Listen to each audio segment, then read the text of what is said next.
So now that we've talked about complex numbers, we're going to look at section, I think it's like 5.5, which is now we're going to deal with operations. So we're going to add, subtract, multiply, and divide complex numbers. Alrighty. So let's talk about that.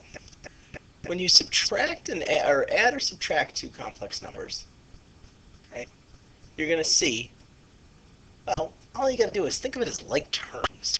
Imaginaries to imaginaries, reals to reals. As you can see, if I have two numbers, a plus bi and c plus di, the a and c, which are the real parts, add together, and then the b's and d's are the imaginary parts. It's like combining like terms.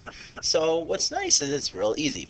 2 plus 3i plus 5 plus I, if you ignore the parentheses, 2 and 5 give me 7, and then 3i plus I is plus 4i.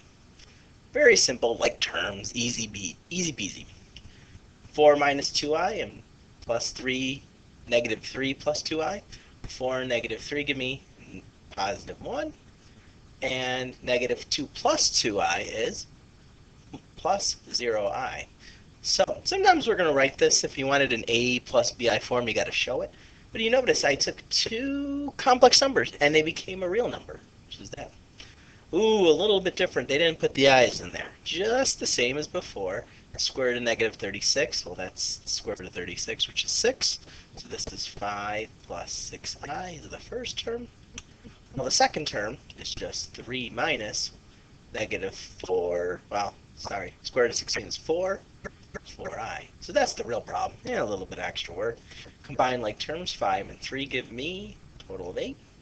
And 6i minus 4i, when you add them together, is just 2i, and it's positive. Adding is super easy. It's real nice. So, if we look at subtraction, well, same idea.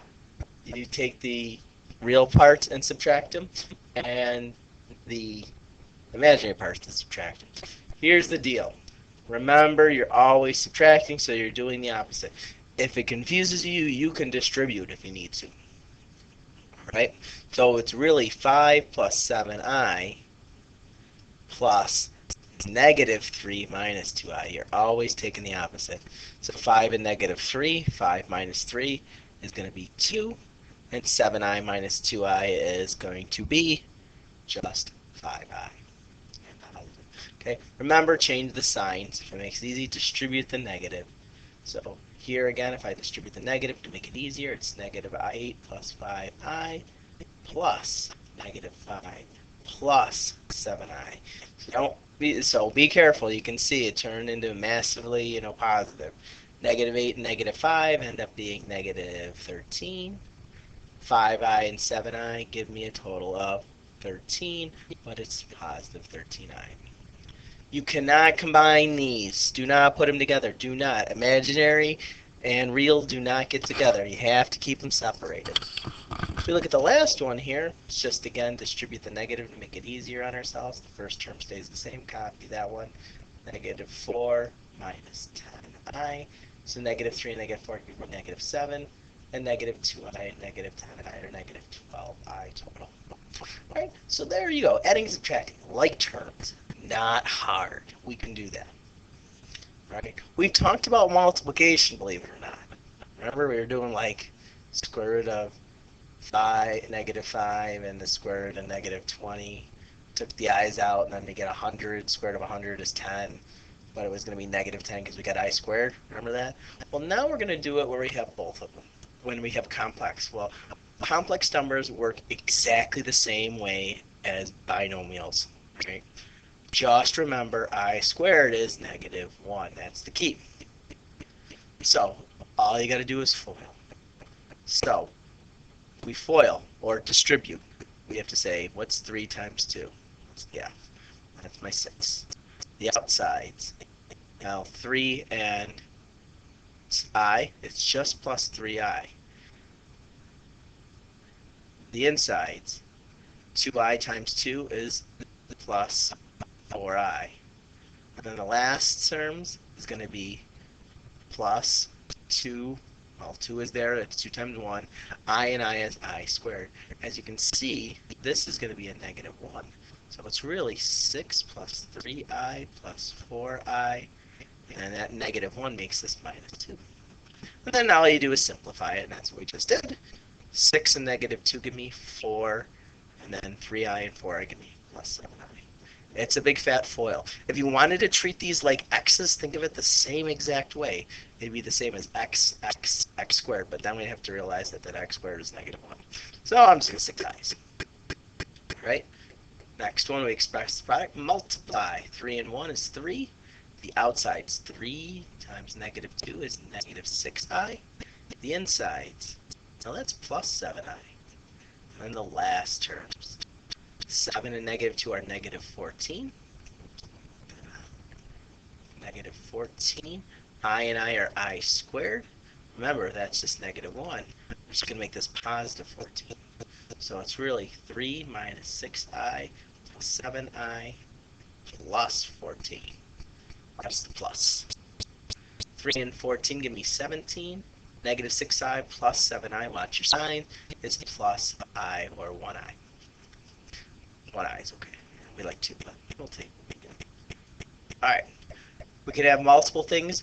Remember, when you square something, 4 minus I, you have to write it like this again. Alright, if you square both of these, you will go to math jail. Parole is $400, and you're going to be convicted, and it's an $800 fine. Don't do it. Alrighty, so FOIL it out. 4 and 4 give me 16. Outsides, 4 times negative I is negative 4i.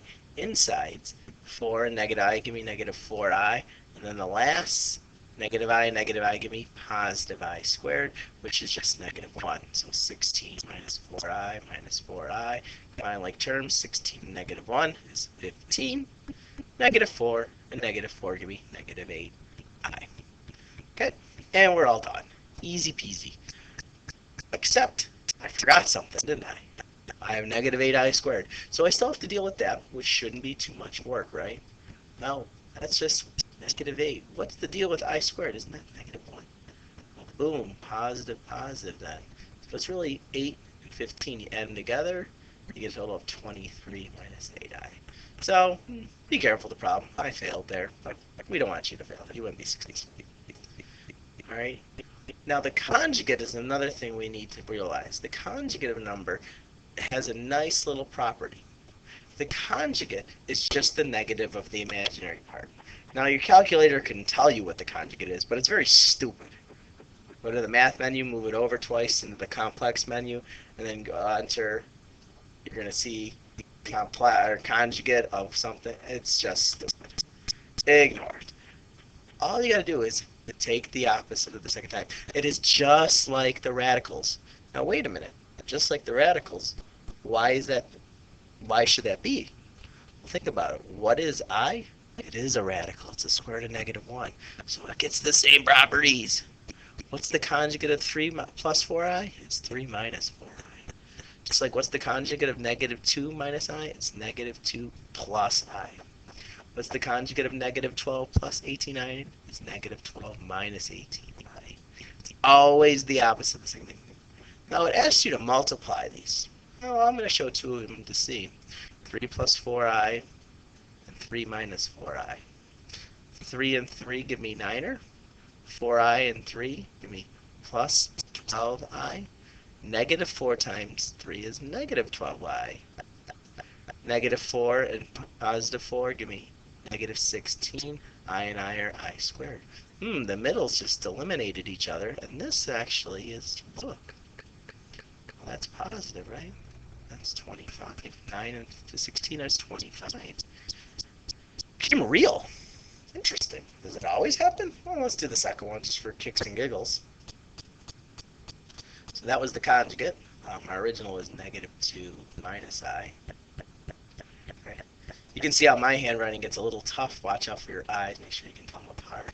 Negative 2 and negative 2 is 4. Negative times negative is positive 2i. And I and negative 2, negative 2i. Notice the middle terms always go away. And then negative times a negative, or negative times a positive is negative I. So if you notice, the middle terms always go away.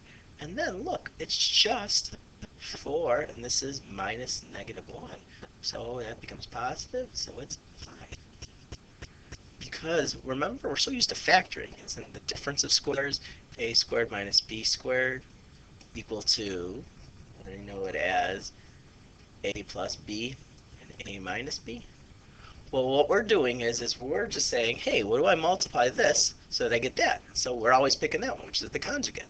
So that you notice it's always the first term squared minus the last term squared. And these will always turn into real numbers, which is going to help us because when we do division, we're going to see that we can do division through that. All right. And I think we'll do division the next time when we look at the next piece. You guys take care. Bye.